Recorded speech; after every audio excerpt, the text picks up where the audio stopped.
कला तक, राजस्थानी परिपाटी तक, वीरभूमि हल्दी घाटी तक, सत्य अहिंसा की डगरी तक, पूज्य द्वारिका कृष्णपुरी तक, चले मराठी तेग चाल तक, वीर शिवा के दिव्य बाल तक, घूमे कृष्णा की कलकल तक, कर्नाटक मैसूर महल तक, चले उड़ीसा से केरल तक, सियाचिन से सागर तल तक, सावरकर की कुर्बानी तक, अंडमान काला पानी तक, तमिलनाडु के पुण्य धाम तक, तमिलनाडु के पुण्य धाम तक, रामेश्वर अब्दुल कलाम तक, तनमन महके जिस खुशबू में, आओ उस भारत में घूमे, इसकी पावन रज को चूमे, आओ अपना भारत घूमे।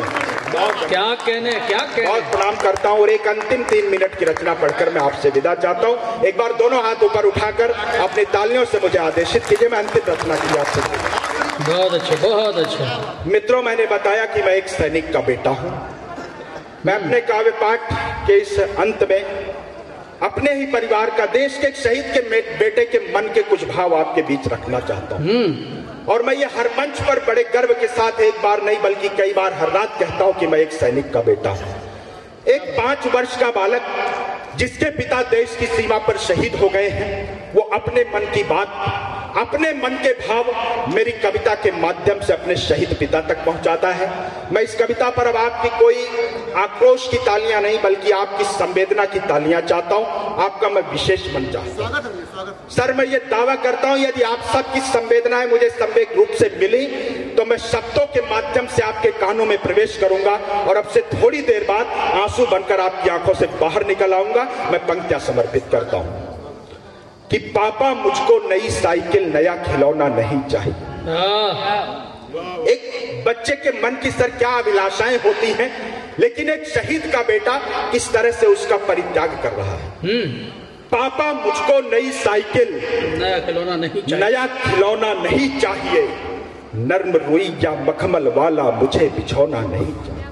क्या बात है? पापा मुझको नई साइकिल, नया खिलौना नहीं चाहिए, नर्म रुई या मखमल वाला मुझे बिछौना नहीं चाहिए, बैठ कार में सैर सपाटा करने की भी चाह नहीं है, पिज्जा बर्गर आइसक्रीम की मुझको अब परवाह नहीं है, दिवाली पर जूते कपड़े भले न तुम मुझको दिलवाना, होली में पिचकारी गुझिया पापा तुम कुछ भी मत लाना, कब कहता हूँ चांद मुझे दो, कब कहता हूँ चांद मुझे दो, या फिर तोड़ के तारा दे दो, पापा अपने बच्चे को तुम आकर सिर्फ सहारा दे दो, पापा अपने बच्चे को तुम आकर सिर्फ सहारा दे दो, पापा अपने बच्चे को तुम आकर सिर्फ सहारा दे दो। कल ही रात तुम्हारी लाडो मोबाइल ले खड़ी हुई थी, उसकी एक 3 साल की छोटी बहन होती है।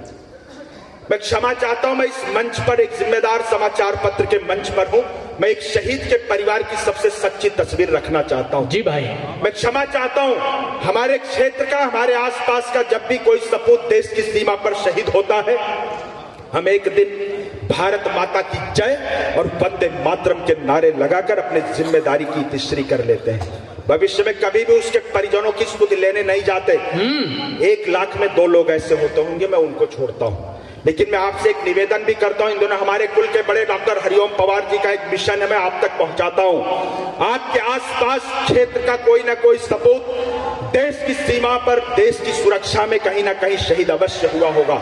आप वर्ष में एक बार ये नियम बनाइए, वर्ष में एक बार कम से कम किसी भी एक त्योहार पर, होली, दीपावली, ईद, 15 अगस्त, 26 जनवरी, किसी भी दिन एक मिठाई का डिब्बा और एक गुलदस्ता लेकर उनके परिजनों के पास जाना प्रारंभ कीजिए और उन्हें एहसास कराइए कि आपके परिवार की कुर्बानी ये देश भूला नहीं है। अच्छी बात। मैं इस मिशन के साथ अगली पंक्तियां आपके बीच रखता हूं। जी भाई।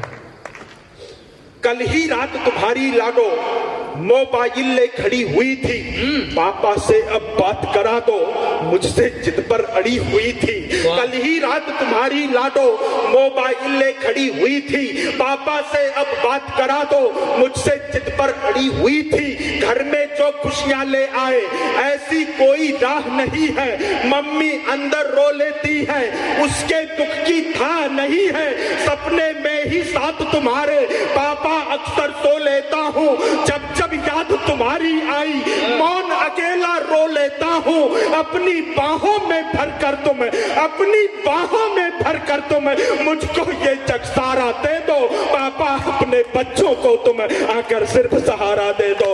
पापा अपने बच्चों को तुम आकर सिर्फ सहारा दे दो।